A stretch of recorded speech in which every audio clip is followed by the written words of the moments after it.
Let's do one hymn.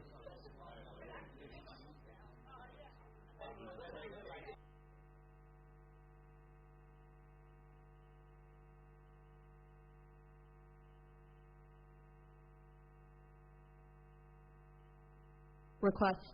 Song requests, guys. Yeah.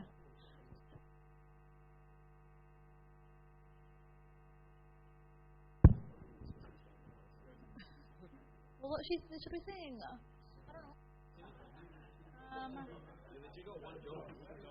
It's not my job. I'm not on the music team. I'm just Maria's sister. Let's just do it right.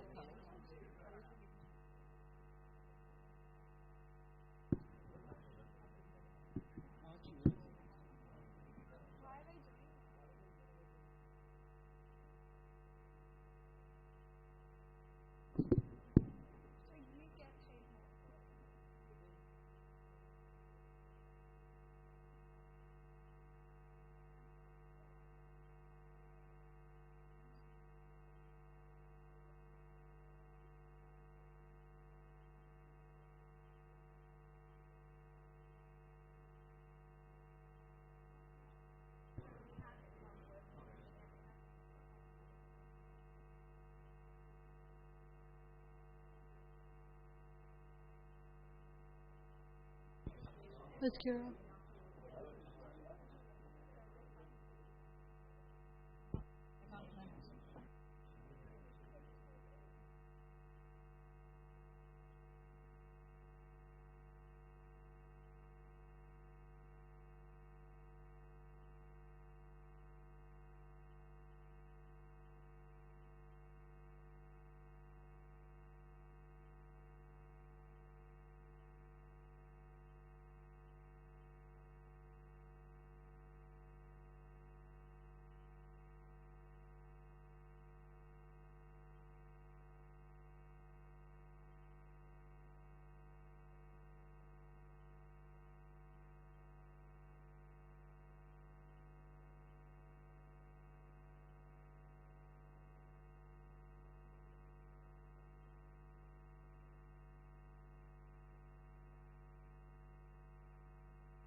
Doesn't like me.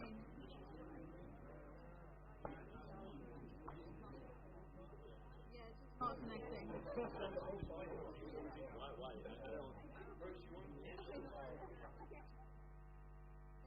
On that one.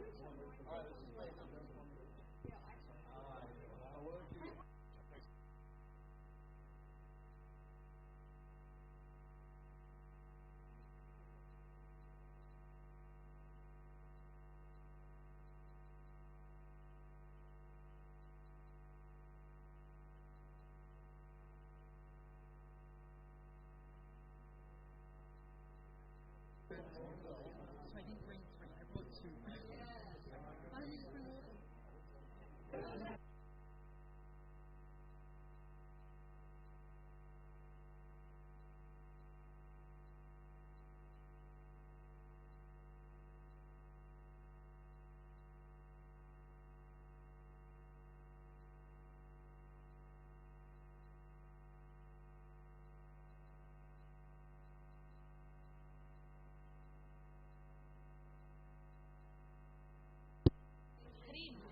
It just keeps on saying buffering and unable to connect.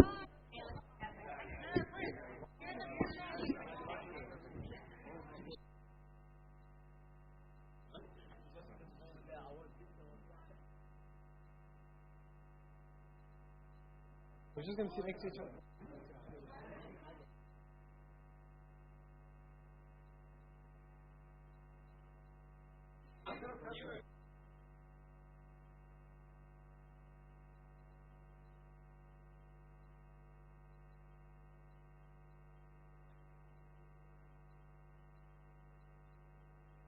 Created 5 minutes ago. Created me? No. Okay, that's called everyone's view.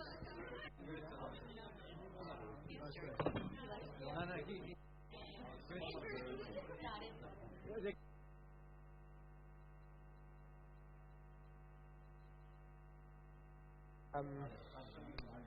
Alrighty. No, I'm not. I'm not going to sit with you guys. So no. I'm staying out of this. So one of my ears is blocked, so I don't know whether I sound good or not. But today we're very lucky to have such a sort of vast experience across everyone here, and everyone's given up their night to be here. I think this is a really, really important topic. And it's something that we need to ask ourselves every day. I've said this scenario before in a talk I gave a couple of years ago, but I'll just go through it again because I think it's very relevant. If Victoria Police tomorrow decided that they were going to, it's not working. We're going to arrest all of the Christians.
To me,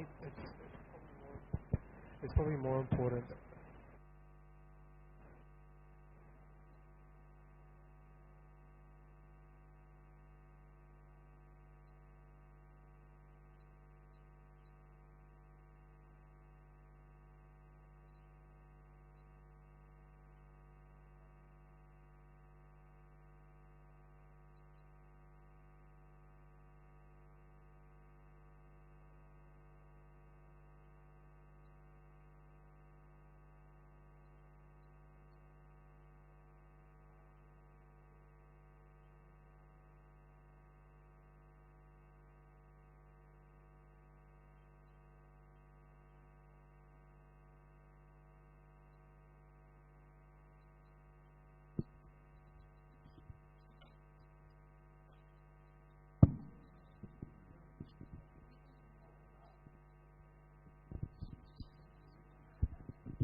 Rob.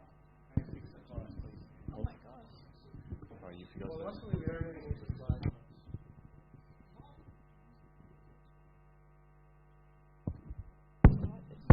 I'll try and facilitate for you guys. Yeah, be a facilitator.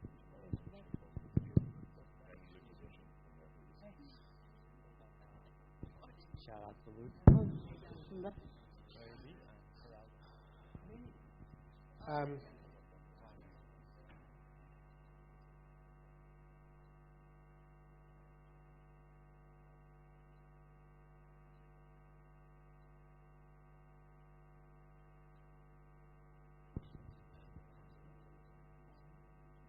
Yeah. I'm just gonna answer one of the questions to start off, guys. And the question is, should we stand out? And the Bible makes it very clear to us that the answer is yes. So, in the first verse, we've got Jesus saying, he's speaking to the Father, I've given them your word, and the world has hated them because they are not of the world, just as I am not of the world. St. Paul says in Ephesians, see then that you walk circumspectly, not as fools but as wise, redeeming the time, because the days are evil. And again, Jesus speaking to us and saying, you are the salt of the earth, but if the salt loses its flavor, how shall it be seasoned? It is then good for nothing, but to be thrown out and trampled underfoot by men. And in short, all of these verses are saying, if we are not different, if we do not stand out, then we are not doing our job as Christians. All right. So we're going to go through the scenarios. What I'll do is I might ask the scenarios and then I'll pass it over to you guys. Feel free to answer as you wish. Just an introduction to the panelists, just to show you guys we've got a wide variety of I guess, different fields. Very nice.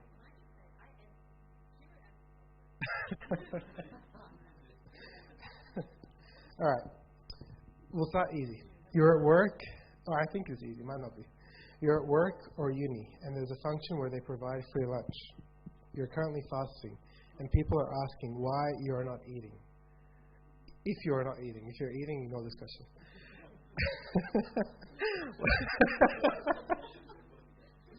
What do you say? I'll pass it over to Joel.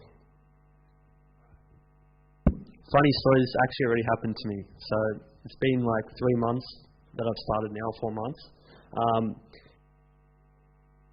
Lunch or something when you're working at a firm. Anyways, so I was actually a little bit lucky because I wasn't the first person to say I was fasting as a surprise. So there was another girl that was Ethiopian Orthodox, and she happened to pipe up first, be like, sorry, I'm fasting, I can't eat. So it sort of made it a little bit easier on my end. So I was just like, oh, no way, I'm fasting as well. But then it sort of became a conversation of topic as well. It's like, oh, like what's fast? Like the first thing I got when actually I told people I was fasting is like, oh, are you Muslim? It's like, no, Muslims aren't the only people who fast. So that's something that I feel like a lot of people don't know, and that's the difference I feel like between Christians and Muslims. Christians seem to, or like try to keep it more of a secret. We try to fast in secret, as opposed to well, I don't exactly know how Muslims go about it, but yeah. So that's what happened in my end. So I was a little bit lucky, I had a cop out, but yeah, that's what happened to me.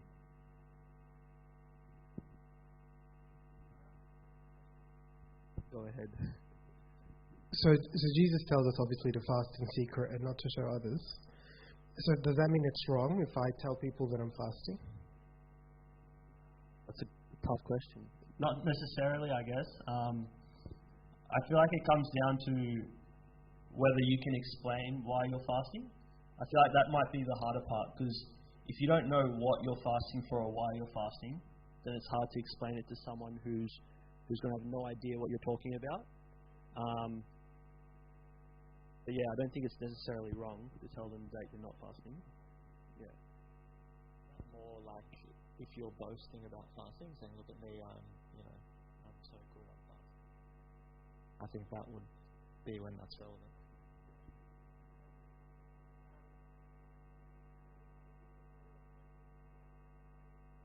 Question to Michael. What if you're with a friend and they surprise you with lunch and you're fasting and the lunch that they bought you isn't fasting?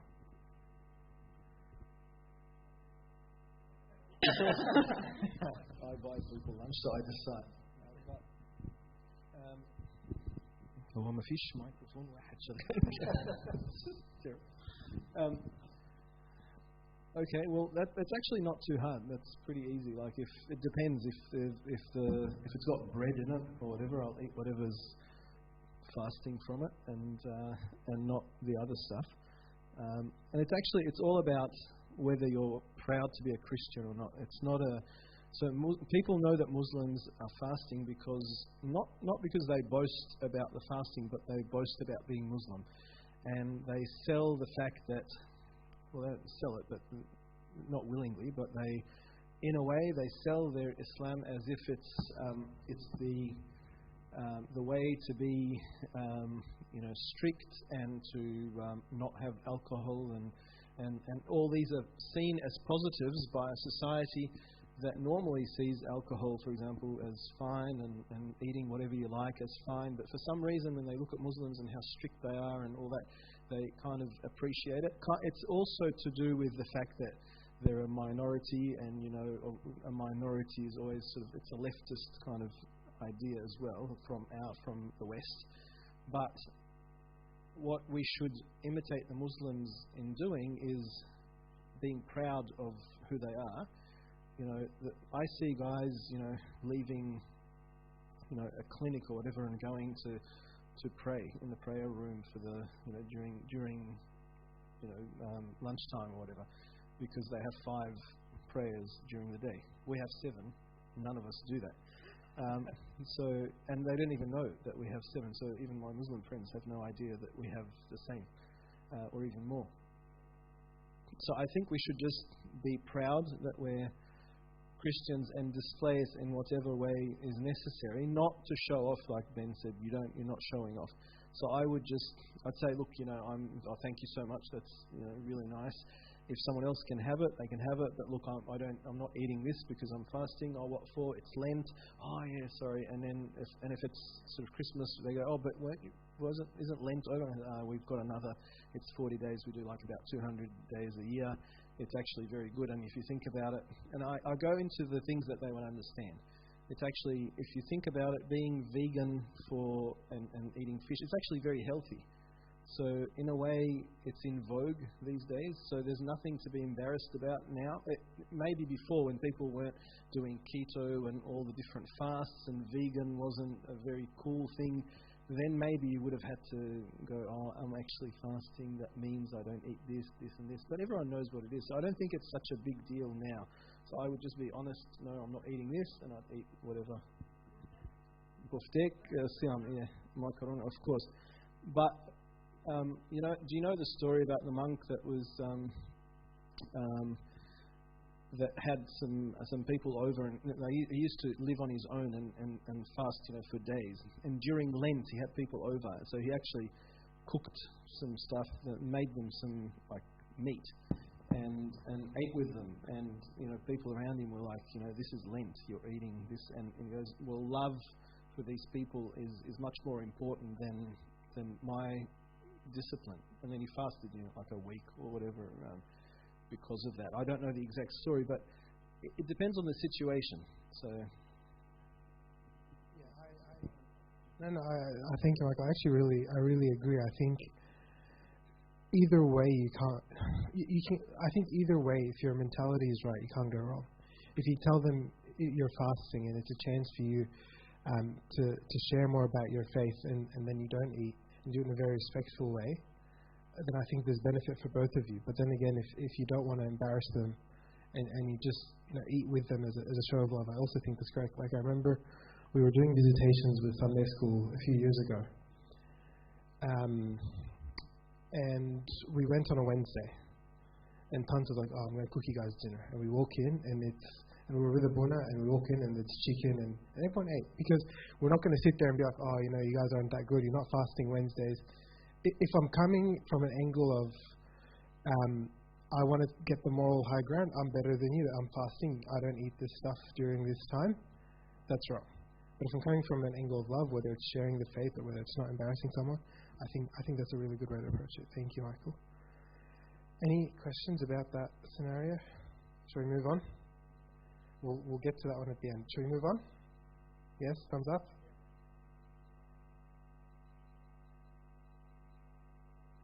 Alrighty.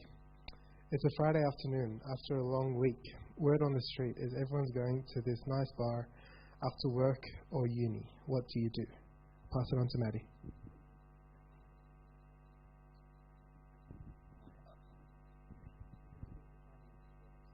Hello. Okay. In the corporate environment, this is very, very popular. You go after work, you can go out for dinner, or it's a very social thing to do on a Friday evening. I don't think it's bad to go to socialise, to get to know your colleagues outside of work, but I think, like anything, we're taught that moderation is key. You don't want to embarrass yourself.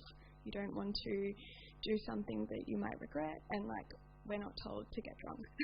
So I guess try your best not to.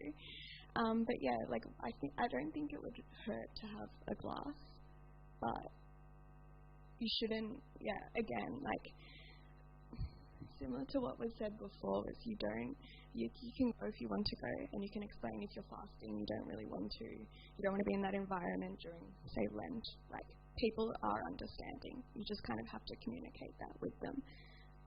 But it's very common, and I think in any workplace it's common. So this will be something that everybody eventually will face at one stage. But it's just remembering that, you're a Christian, remembering your values and what we're taught.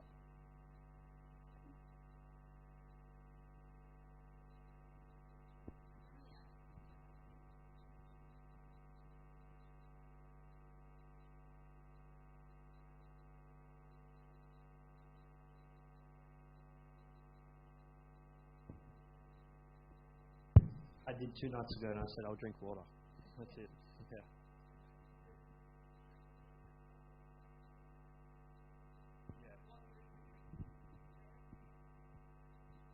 Yeah. To be honest, I think it's not uncommon as well. There's a few people, even that are Australians, they still will not drink on it was a Thursday night. It's like, I've got to go gym after this. I don't want to have a full belly of beer while going to gym. Like, people have kids at home. It's not crazy every single. I think if you just be logical about it, if you got something on, it's no point. So yeah. And I agree 100% with everything that's been said. Again, guys, we need to remember that our objective as Christians is to stand out. It's not like it's often frowned upon to be the person that I'm too good for this, and it's not to come from that angle, or the odd one out. It's frowned upon to be the odd one out. It's not a bad thing to be the odd one out, and that doesn't mean any time they go, or you say we're going to go to a bar, you start lecturing them on the dangers of drinking. But it might mean one time I go with them and I don't drink and I stand out, not to show myself, but they'll notice. Kira, we're having a beer. Why aren't you having with us? Because blah blah blah. It's an opportunity to start a conversation. Every time we stand out, every time we're questioned why we stand out, it's an opportunity for a conversation to be had. And I think it's the same as the fasting thing. Why aren't you eating this? Why aren't you eating that? There's 2 aspects. There's obviously the aspect of what you do at the venue, and the aspect of should I be at a venue like this. A bar at 6 p.m. where people are eating and having a drink with dinner is very different to a bar at midnight. It's about just assessing the information. There are a lot of scenarios where you're not going to have a book in front of you that says, yes, do this, no, don't do this. I'll come back to that. You need to know your values. You need to know which scenarios will help you grow, which scenarios will be edifying, which scenarios can end really badly. Yes, John?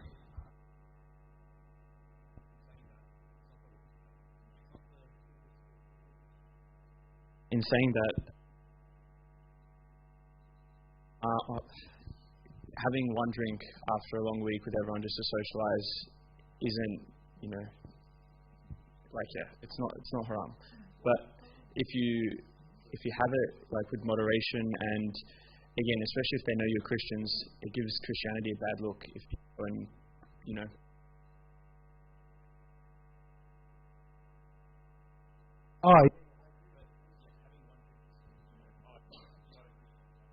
No, and I agree 100%. And you know what, guys? In some scenarios, having one drink is standing out. In some scenarios, people are going for it, and having just the one drink and not having any more is standing out. And people aren't shy to say they're not having any more because they're driving. Why are we shy to say we're not having any more because we're Christian? Because we want to stay in control. If people aren't shy saying that, how come we're shy about our faith? Did you guys want to add anything? I guess the difference is that if you're not drinking because it's your own spiritual canon that you don't drink or whatever, then you've got to be honest in saying that, and that's standing out. But if your own spiritual canon that it's okay to have a drink or whatever, and because it's not controlling you, then that's fine. Then it's okay. The important thing is if you're not drinking because it's your spiritual canon, don't say, I'm just going to the gym. That's the thing. Just that's what we're trying to say. It's it's not embarrassing. It's not bad to say I don't drink, or I don't really drink alcohol because with my faith I don't want anything to control me, and I think if I drink it may do that, and that's why I don't drink. You can say something like that. It's not in those words, but you can say it if that's what you believe. That's all it is.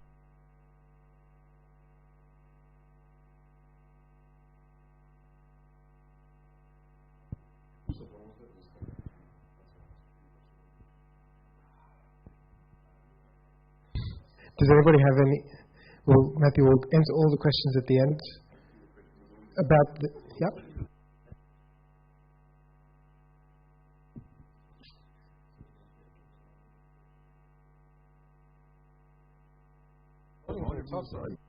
The example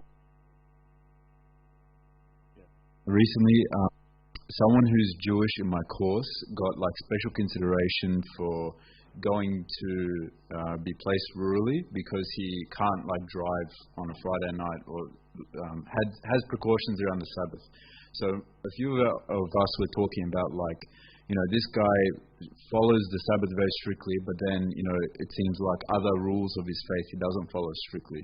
So how do you navigate when someone challenges you, says, you don't want to have a beer, but you still talk with foul language and you don't follow?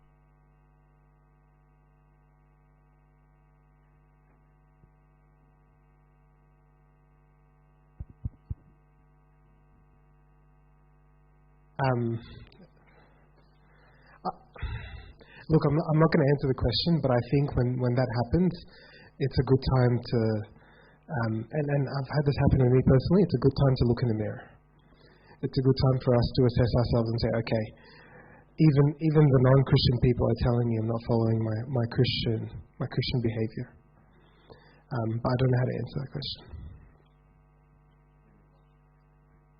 Yeah, I think I agree with that, but there are some people who are purely out to attack, depending on what your faith is. So it is a good opportunity always to look at yourself and am I doing the right thing, or are there things that I should improve on? But because there are a lot of people out there who are just don't believe in faith, they'll do anything to attack other people. So. And it's actually a really good opportunity to show or to discuss with people that it's something that you're working on.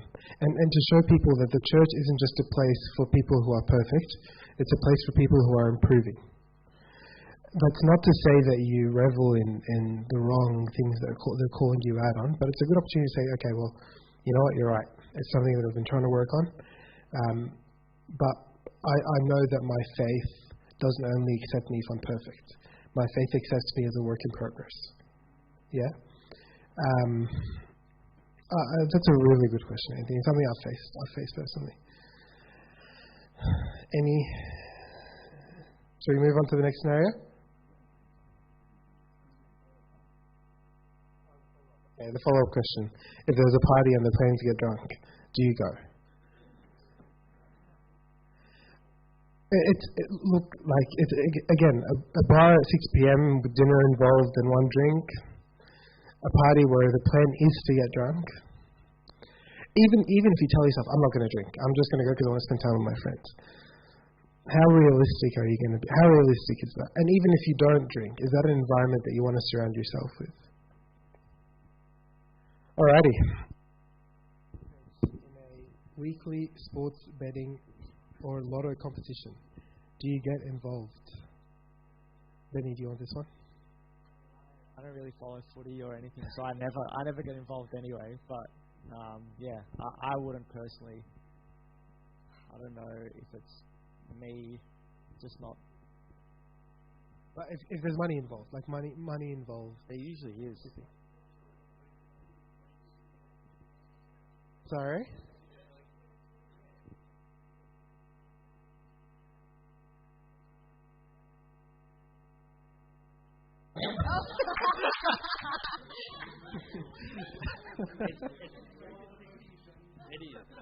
It's skill and luck, I'd say. bit of luck. So is poker. It's a bit of luck, man.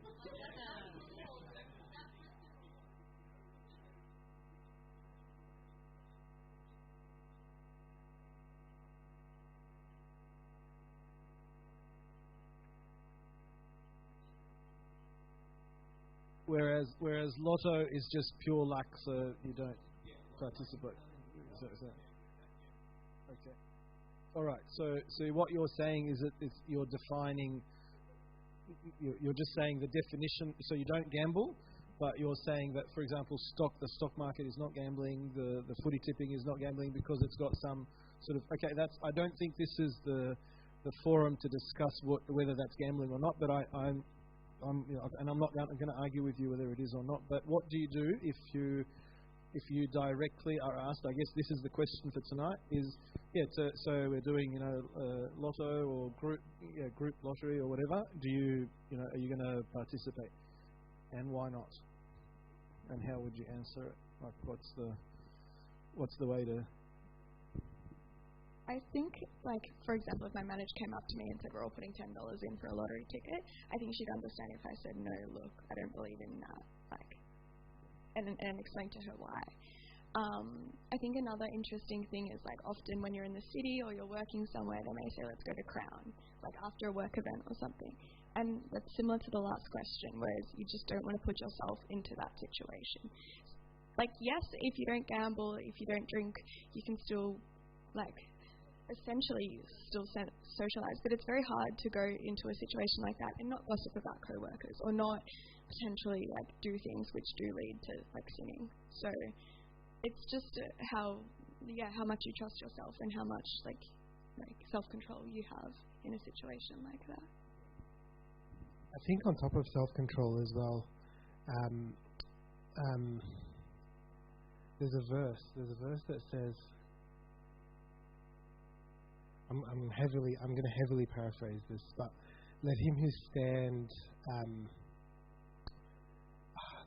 watch lest he stumble, something like that. So sometimes you go into a scenario, whether it be drinking, gambling, whatever it is, and you think, I'm good. There's no way that I'll ever fall into this trap, and that's when you fall. So just be careful. I do agree with Maddie that you do need a bit of self-judgment. But also, just be careful with trusting yourself too much. Sorry, I've lost my voice. I'll give an example. I'm not going to lie here, right? 2 years ago, my friends were all in a group chat, and it was the horse racing. I know nothing about horse racing, not even interested, and they were all putting in money. And they were like, Ilaria, do you want to do it? And I was like, all right, I feel really left out. I did it, right? And I won. I don't know. I don't know how. I won $1,000. Hey guys, I understand where it comes when people are it actually becomes the excitement of winning is oh my goodness. Yeah, I can understand why people become really addicted, and everyone that says that I'm only going to do it once, if you win, it's exciting. Okay, I've done it twice, and ever since, I'm never doing it again. Right? No, I won the second time again. I think that's why, Ilaria, I actually, when people say this, I say, look, I like to guess. I never put money on it because I don't. But I actually, what I do. So I used to, when I was younger, before they picked the numbers in the lottery on TV, I used to write some numbers and just see what my luck is like. And once I actually got the Powerball and 5 numbers, guessing that, and I was like, well, and how many times have I done it? Obviously, probability is really low to get that. But it kind of, I just said, look, if it's exciting, this is how I like to enjoy that, but I don't put money on it. And you can say, it's not my belief, and also it's a waste of money statistically. I don't know how I won, but never again. I've got a question on this. So it's a little bit different, but it's to do with gambling. So at my work, you get put on a project, and you don't really have a say on what project you get put onto. Now, I'm in mergers and acquisitions, and one of the projects that I could have gotten put onto was with Lotto, and they were selling their lotteries company. So I would have been working for a gambling company. Now, I didn't get put onto it, but yeah, exactly, thank God. But being a junior in that position, it's very hard to go to your manager saying, I don't believe in gambling. I don't want to work for a company which is taking money from like our population. Like, Joel, in this situation, what would you do? Because you could get put in a very similar one. Yeah. Yeah, honestly, I think I would just do it because at the end of the day, I don't think it really affects, like, me doing the job doesn't really affect everyone else gambling, if that makes sense. I don't think it really has much of an impact if I do it. Like, it's not going to, me personally, it's not going to make me start gambling, so I don't think it'll make me fall. And I don't think maybe me improving their business in the tiniest sense, I don't know, maybe that's a little bit debatable actually. If I improve their business in the tiniest sense, maybe it could help more people fall. But yeah, that's an interesting perspective. I have something to add to this. Sorry. Because this is really funny, this was brought up because Ask Youre one day ago, a really good job opportunity came up at Sportsbet, right, in the financial crime department. And I know already someone who works there, and I was like, I could get the job if I went for it. And me and Kira had a conversation about whether it would be right or not. And it's funny that you say your position's a little bit different, and I probably would do the job because you're put in a position where you didn't apply for the job to work at a tax lotto. It's a project, and you're just working to do whatever the merger acquisition, whatever you need to do, and then that's it. But if you're making the conscious decision to go work at a gambling company, that might be a little bit different. You know what you're doing at that point, and I don't think maybe at that point that it's... To be fair, I probably wouldn't have done it. I would have told my manager that I'm uncomfortable. But it's another opportunity for the manager to be like, why? And then you start talking. And then, yeah, I think I just think that maybe now because I'm a couple years out, I would feel that confident, but maybe in Joel's position, like you've only been working a couple months, it's a little bit different. So it can be challenging at different levels. By being a junior and saying okay to a role like that also gives you the opportunity to partake in those conversations when they come up, because inherently when you're working in a gambling project, someone's going to bring up gambling, and then that's your opportunity to be like, look, I actually don't participate, and why. So those opportunities are afforded to us nonetheless, like no matter where we are. But yeah, it's more about what you feel comfortable accepting or not. But I would be the same. More senior, I'd say no. More junior, I'd just do it.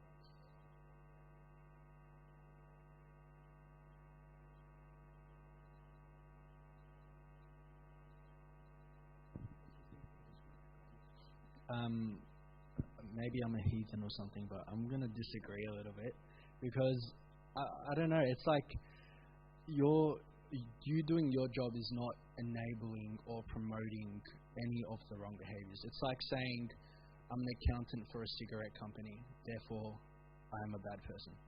I feel like your job has nothing to do with the promotion, with the enabling, with the production of the product.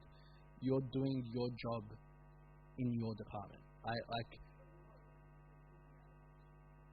Exactly. If they didn't have you as the consultant coming in and refixing their business, the business could collapse.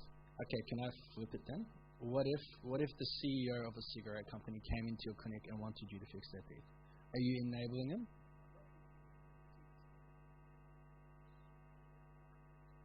But is you doing their taxes? So you're fixing the business itself.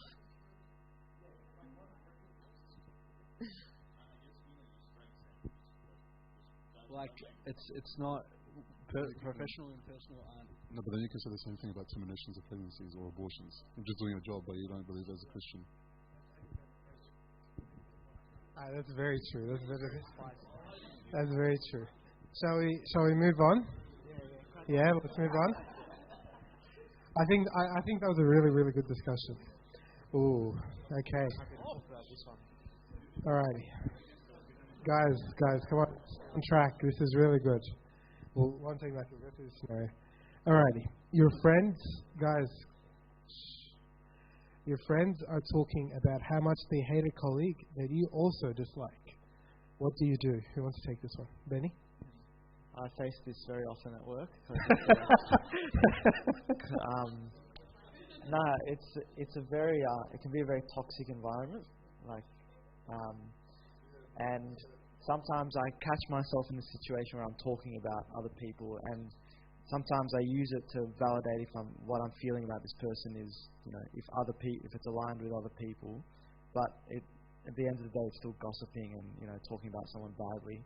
So it's really hard. Like, it's really, really hard to not discuss other colleagues at work, and I often catch myself in the middle of it and sort of try to stop and tell myself this is wrong. This is not really what we're meant to be doing. But yeah, I think it's really hard. Does anyone have any tips about avoiding this? One thing I've heard that I really, really like is the key to gossiping is the second person. So what that means is, let's say I'm having a conversation to Michael, and I say, Michael, can you believe that Benny did blah, blah, blah, blah? Okay? Michael's the key. Because if Michael agrees, we're about to go into an hour conversation about how bad Benny is. If Michael disagrees, it just makes things awkward. And that's the end of the conversation. Because if Michael goes, no, actually, Benny's really nice, I'm put in a bit of a difficult position. So it's all, like, a lot of people say if someone's gossiping to you, you need to close your ears. I'm like, no, be the second person. Be the second person that goes, actually, they did so and so and so. All right? So that's one tip that I heard that for me changed my life. Being the second person is key. I guess you can also change the topic completely, smartly, like you can just change it and talk about something else. But I agree. I think if someone says something bad about someone else, in terms of what you're saying, I dislike, well, that's the problem there. You dislike, that's a really big one, because we shouldn't, if we are talking about being a Christian at the workplace or being a Christian, there shouldn't be someone we kind of dislike. Maybe someone that we feel does not like us, okay, so we know how they feel about us, but we shouldn't really have someone we dislike. If we're really trying to be a true Christian, then we shouldn't have that. So you should be then trying to not defend them, but trying to find something good in whoever that person is. There's always one, like, a little good thing, at least, So if they say, for example, oh, this person, got really angry about whatever so and so, and it's so unfair, or whatever, then you could even think of, at least they're so passionate about their work that they did this. You never know what they were going through, so maybe they were having a bad day, and just move on. So maybe find them an excuse, or find them something good about that person, and share that, and then get out of the topic, move to something else, is my advice. Do you think it's a different situation if, let's say, your colleague is heavily underperforming, and then you want to, speak to other colleagues about whether they agree, or whether it's just maybe you have some sort of bias towards a person?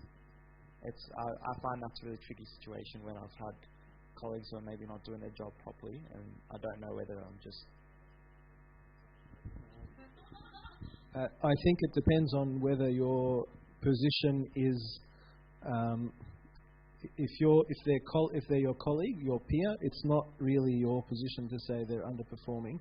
It is their supervisor's role to say they're underperforming. So what you should do in that situation is really go to so if you're a resident, you go to the registrar, or the fellow, or whoever, the next person up, and just say, look, I'm not, I just feel like I'm doing a lot of the work in this area, and maybe, this person, maybe they could do a little bit more. Perhaps, you could have a chat to them about how to better do it, so they can actually get better at it for their own sake, and also to make my job a little bit easier.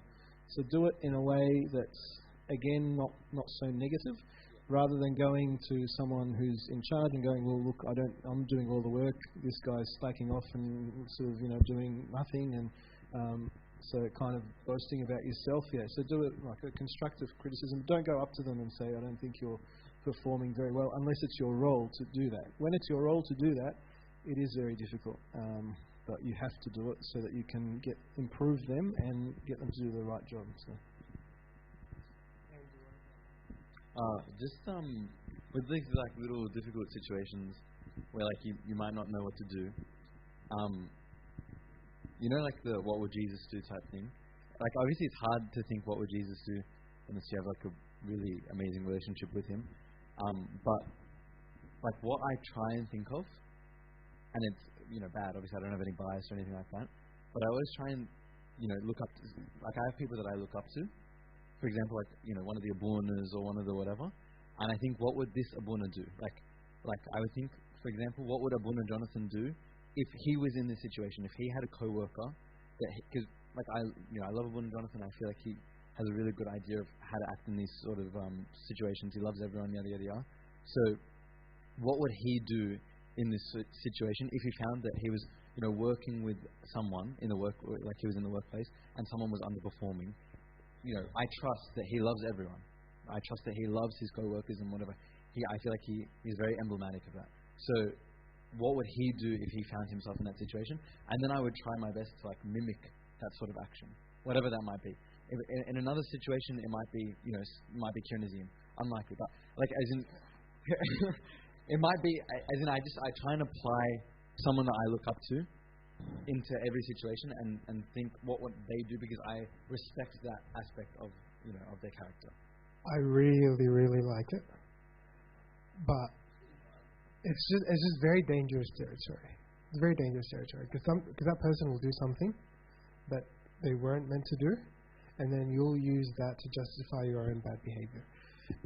It's good if you limit it to certain aspects of their personality, but just be careful. Just be careful using people as examples. I didn't mean it as in like I need to act exactly the way that Abuna Jonathan acts, but as in like the love that Abuna Jonathan has, I want to imitate that love. I don't want to imitate Abuna Jonathan.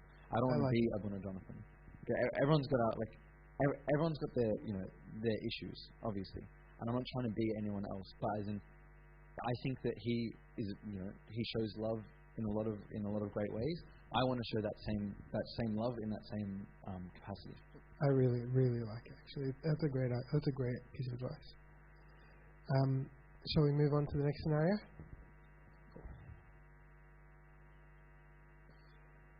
Oh, spicy one. People start discussing how narrow-minded Christians are in the context of abortion and the LGBT community. What do you do? Who wants to handle this one? Verena looks... Yeah, all right.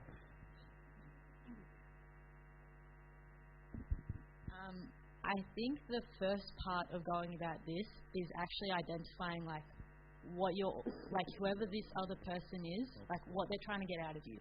Are they just trying to see you like all angry and are they just trying to stir you up and like get a reaction out of you, or are they actually like interested in knowing like why Christianity is the way it is, and like what are our beliefs around this, and like what's our backing behind this? So I have had an experience, it was at school, where a girl literally like she was just like, Christianity is so stupid, it doesn't make sense to just take out like all these people, and you say you love people, but then how can you not support this? And like you guys are like saying that you care for all these people, but you're not actually showing it in a way, like you're being so exclusive and you're showing hate towards these people by like not voting in the plebiscite and stuff like that. So I was like, that's really unfair to bash a whole like religion just based on that. And I found that like she wasn't interested in hearing anything about Christianity. It was more just to like get her anger out and just like stir me up. So I think a lot of the times this is just like they come from a really high position of anger, and like something's happened to them in their past that's caused this negative reaction. So sometimes it's really just not worth explaining yourself. And then other times, if people are a bit more open-minded, they just don't know. Like, they just don't know why we believe the things that we do, or like they're just not educated on the ways of Christianity as much, and so it's up to us to just know our stuff to be able to explain it. It's really tough in this time because it's a very prevalent issue.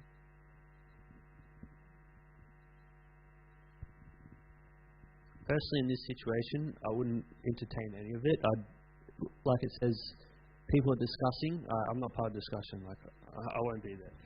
Simply, it comes down to me personally. I don't know enough about how to defend, I don't know enough about apologetics and how to defend this sort of argument, and that's why I just distance myself away from it. If someone personally asked me, like a one-on-one with a close friend from work, then I'd be happy to go over it with them. But in a context where I'm defending the faith or trying to provide arguments, then I'm not entertaining any of it. That's me personally.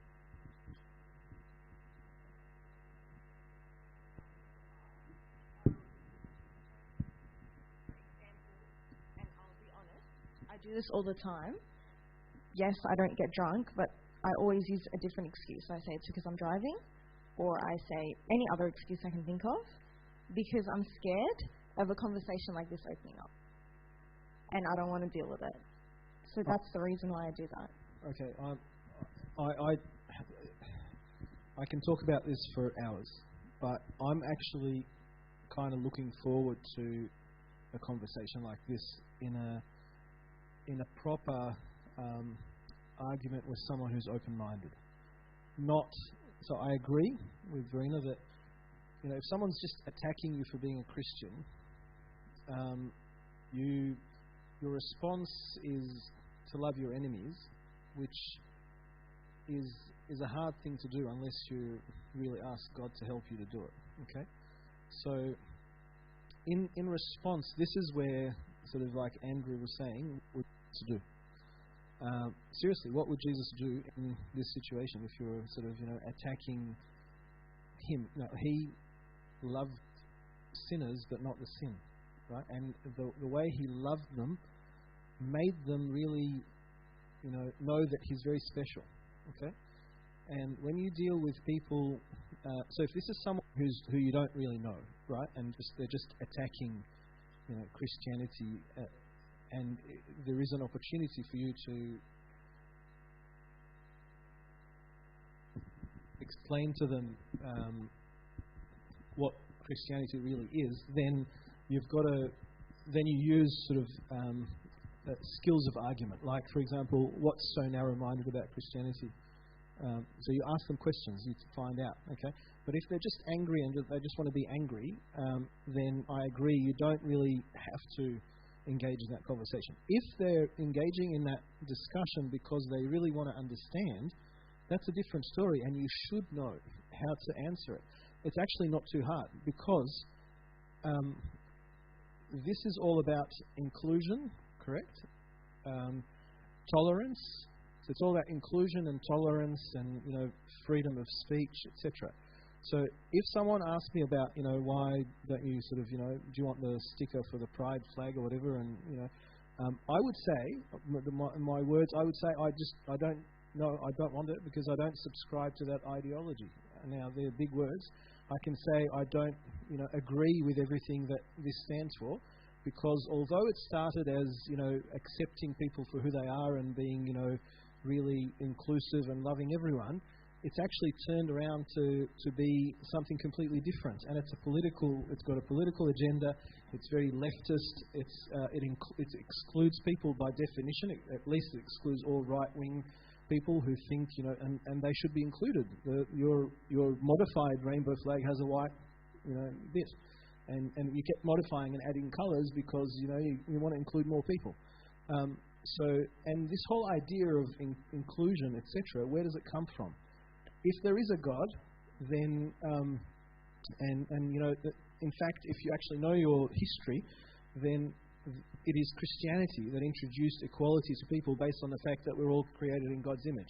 And if you're using the fact that I'm no good a Christian because, and my Christianity better because I should be more loving, then Christianity comes as a package. It's not, yes, you love everyone. That doesn't mean you have to agree with everything they do. They're free to do what they want to do, etc. But Christianity is really about loving everyone the way they are, because they're all created in the image of God. Now, if there is no God, then it's anybody's rules. And in fact, who says inclusion is a good thing? Who says tolerance is a good thing? who defines if love is a good thing? Is it because it works for society? Maybe. But if it's all evolution, for example, then it's survival of the fittest. It should be, if I'm stronger than you, then I'm better. And if I want to define my rules, then I can define my rules. There's no limit. Okay? I choose to believe. I believe in God, and I believe that God, has puts the rules, and the rules are that we're all equal. Okay? But I don't subscribe to this particular ideology because I think it's a political thing, and I think it changes, and you can see that it's causing so much anger from a lot of, and there are so many angles that even the people who belong to the LGBT community don't agree with. People who have tried to become, who have really tried very hard to change from one sex to the other or whatever, and you can't even tell that they've changed or whatever. They are not happy that other people that don't do that much are demanding so many rights and calling themselves trans, etc. The lesbians and the gays are not very happy that they're becoming, people are really not liking the pride flag thing because they think they're just too angry and too out there, and too, there are things like, people, a kid identifying as a cat and all that stuff. They think it's just extreme, idiocy. So even within that community, there's a lot of tension, and so they're asking me to agree with something that is inclusive. Well, I love everyone. I'm more inclusive than your pride flag, but I don't subscribe to this ideology. I don't, and I don't need to put a flag to say that I love everyone and that I think everyone's equal and that they all have equal rights. We need to be able to actually say that and believe that it is Christianity that made it all, that said we're all equal. When it comes to trans people and you're trying to be respectful, do you refer to them by the pronouns that they ask for? Okay, that's a very good question. All right. So that person, right, for whatever reason, they want to be called, he or she, whatever, when they're not really. That person, you love that person. That's what they want to be called. If you call them something else, in themselves, they'll be upset. If you call them something else just to prove a point and show, I'm a Christian, therefore I'm not going to call you by this because you can't be this and I don't believe in that. That's not good, I don't think. That's not loving. Having said that, it is you can look at it in many ways, because is that person wanting you to call them that because they want your approval of what they're doing? If they know that you're a Christian and you're behaving as a Christian, loving everyone in the environment, they know that you don't subscribe to this, okay? But if you are, despite being a Christian, and you're holding on your values for everything, you are referring to them, as whatever they want to be referred to, that's fine. They know that you're doing this out of love, okay? But if I was referring to them in the third person, I'll just say their name. You don't have to say he or she or it or whatever. You can say the name, okay? But if you're talking to them and they want you to talk to them as a whatever, female, male, whatever, and they have their he, she, whatever, and that's what they want, fine. That's you love that person, therefore you don't want to hurt them. Okay. Now, how far are you going to extend that to teachers at school when a kid identifies as a cat or whatever? I think that's just really. It's gone too far, and everyone who's reasonable in the community believes it's gone too far. They're just too politically correct and too scared to say it's gone too far. Everyone is pretty upset. 99% of people are pretty upset that it's gone crazy. But they can't control it, because once you remove God from the equation, there's no limit. Who says you're wrong? Who says you're right? Okay? You can introduce whatever it is. I have a feeling that, God is in control, right? God is the Pantocrator. So all of this that's happening at one stage it made me very angry and made me ask God, why are you letting it all happen like this? You're in control. You could easily end this right now, right? Why are you allowing this? He must have a wisdom. Firstly, you have to believe that this is happening with some sort of, like God is allowing it to happen. He's not causing it to happen, but He's allowing it. He's letting it happen. Okay. In the past, the Israel, when they sinned, God allowed them to be to go into captivity, to be exiled. Okay. Why? Because their sins moved them away from Him. As a community, as a society, we've removed God. Okay? So, you remove me. This is what happens when you remove me. You go to extremes. Kids are going to identify as cats. I was thinking, honestly, why can't people identify as a non-taxpayer? How do you like that as a government? It makes me, emotionally, and physically happy to be a non-taxpayer. Why is that wrong? You can. I mean, honestly, how are they going to argue against that? If you wear the pride flag and you say that, they're not going to be able to really give you a good answer. But if you're a Christian and you're straight and everything, you say that, they're going to say you're mocking the pride and everything. Anyway, sorry, I'll talk to, as I said, I can talk for hours about this, but Michael, that was really, really helpful. We'll take 2 questions from Matthew. Yes, Matthew.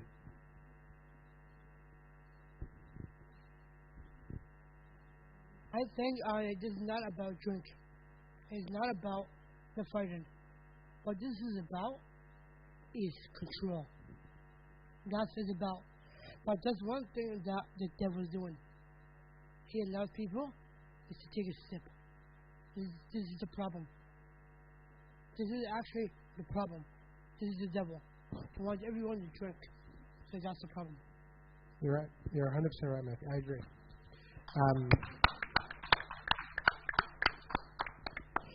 Alrighty. I know we're getting on time-wise. We're going to do one more scenario, and then we're going to come back for a part 2. Just a quick show of hands. Who'd be interested in the part 2? Okay. Cool. We'll do part 2 on the 30th of June because we're going to be. I'm sure you guys will be. Alrighty. Scenario. Yes, Andrew. Come on. So, can you go back to the others? Just before the trans comment, before the trans question. What? But yeah, so with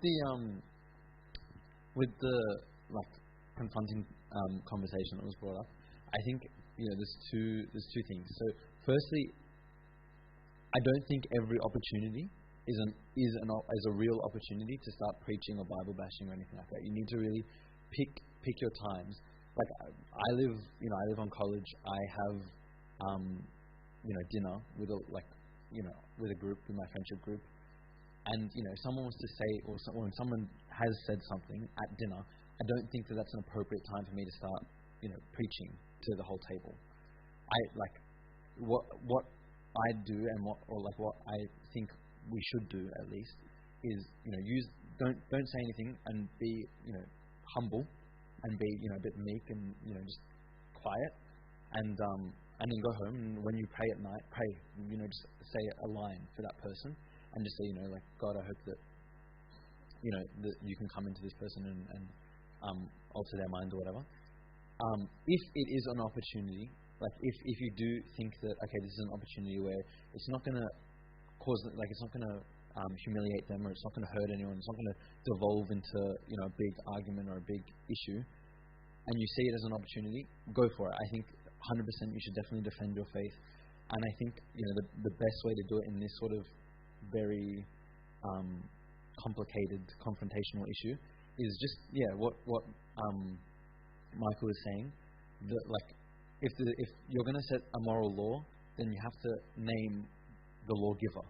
If there's a law, then there has to be someone who wrote that law. We say God wrote that law, and if God wrote that law, this is what He wrote, and we can prove that, and we can show that. If you're going to set a law, if you're going to say that abortion is morally right, if you're going to say that being gay, being bi, whatever, being trans is morally right, tell me who wrote that law, and show me why they wrote that law.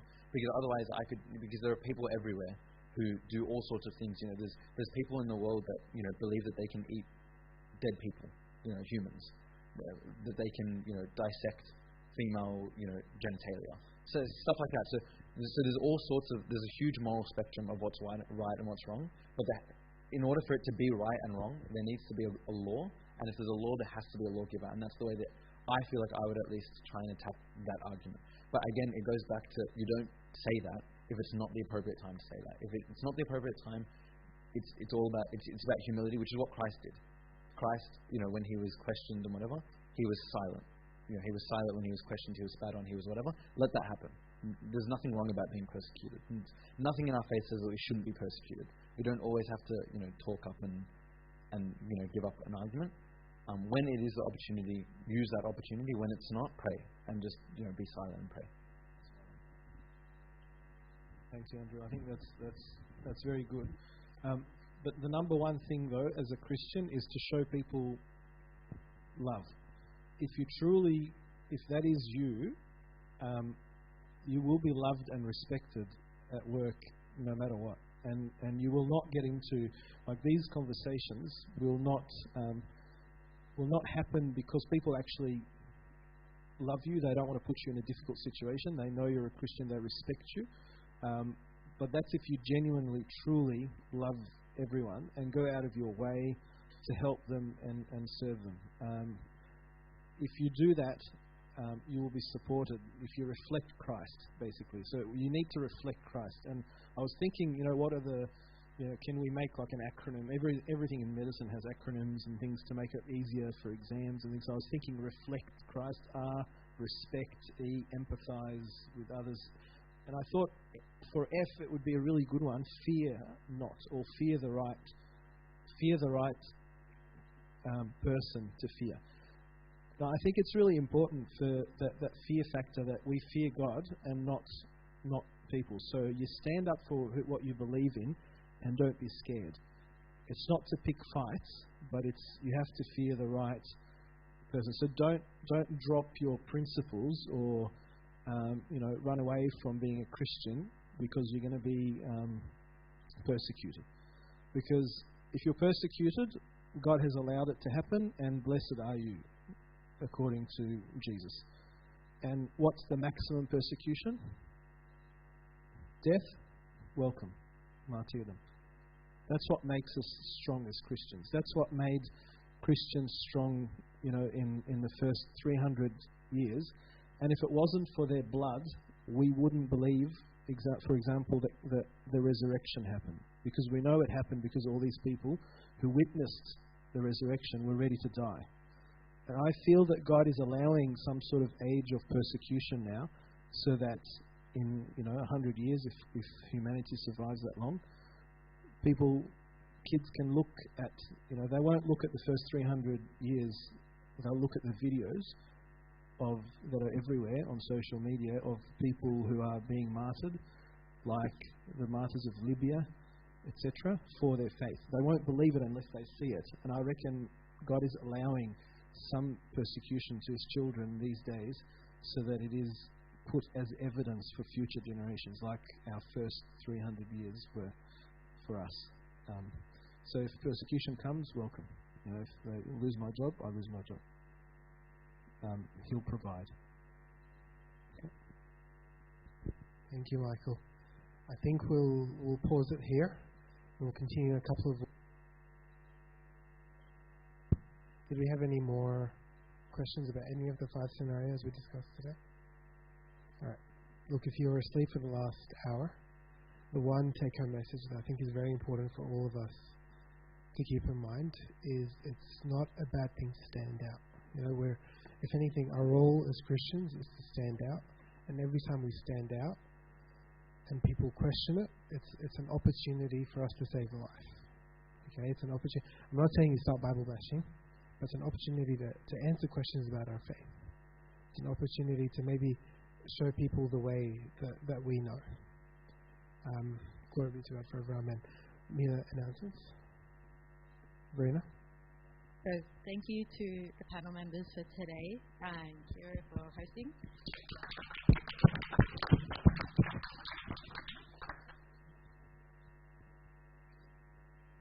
Next week we have Tony Tackler talking about achieving success. On the 2nd of July we have a sausage sizzle again, which will be at Doncaster Bunnings. Yes. Message Maddie if you'd like to come help. It's 2nd of July, 9 to 4.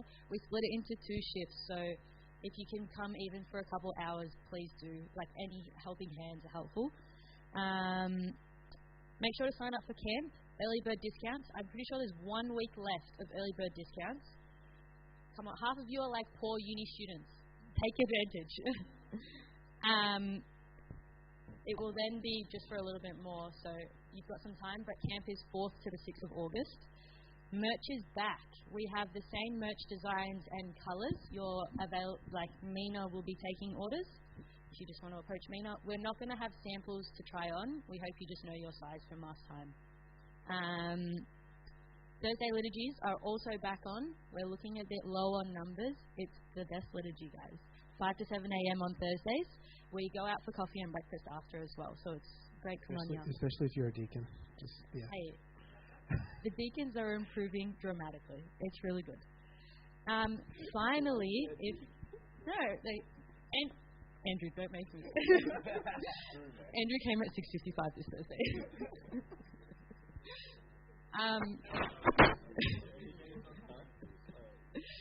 Martine, if you'd like to come up. We're also going to give out the Pillar Youth Walking with David Challenge.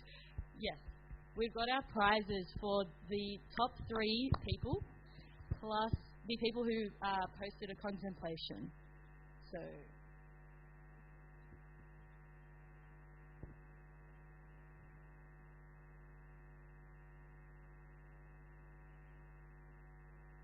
We went really hard this time. The competition got really intense. But we also got a lot of really, really good contemplations as well, which you can always go back and read because they're all still on the group. So...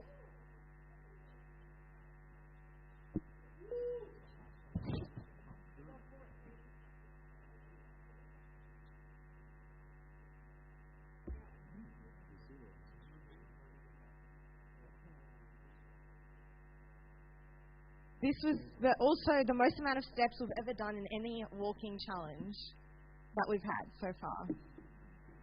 So in 3rd place, we have Kira Assad. And the prize is a Pillar Youth duffel bag. Is that why you came all the way from Queensland?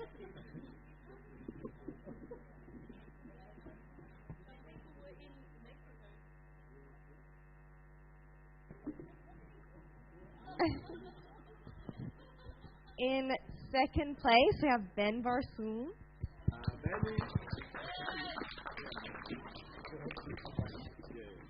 And, drum roll. In 1st place, we have Ilaria Gali. Woohoo! With 629,000 steps in a month.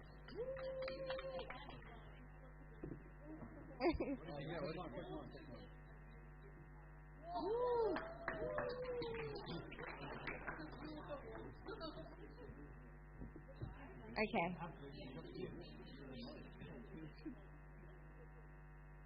All right, contemplations. All right, let me get them up. Alrighty, contemplations. We have.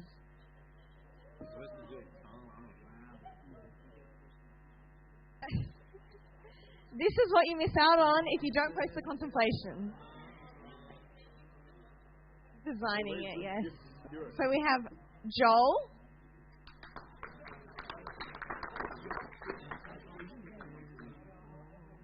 We have Kira.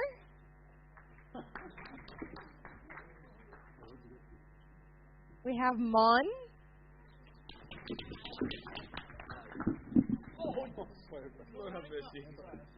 It's alright,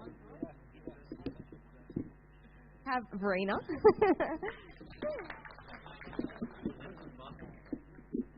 We we have Maureen. She has received hers. Maria.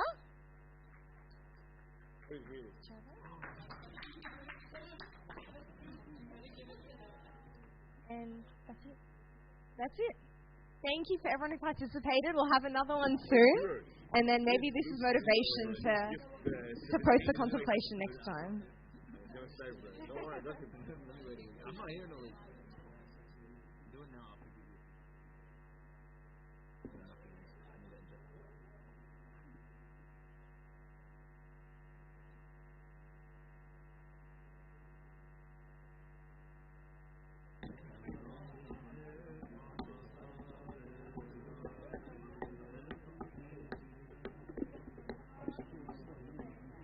So we stand to pray.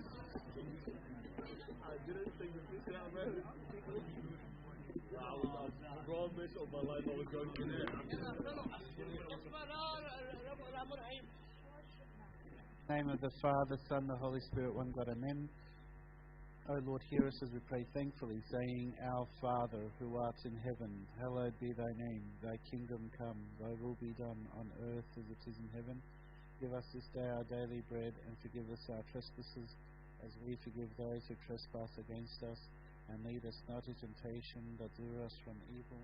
Through Jesus Christ our Lord, for thine is the kingdom, the power, and the glory forever.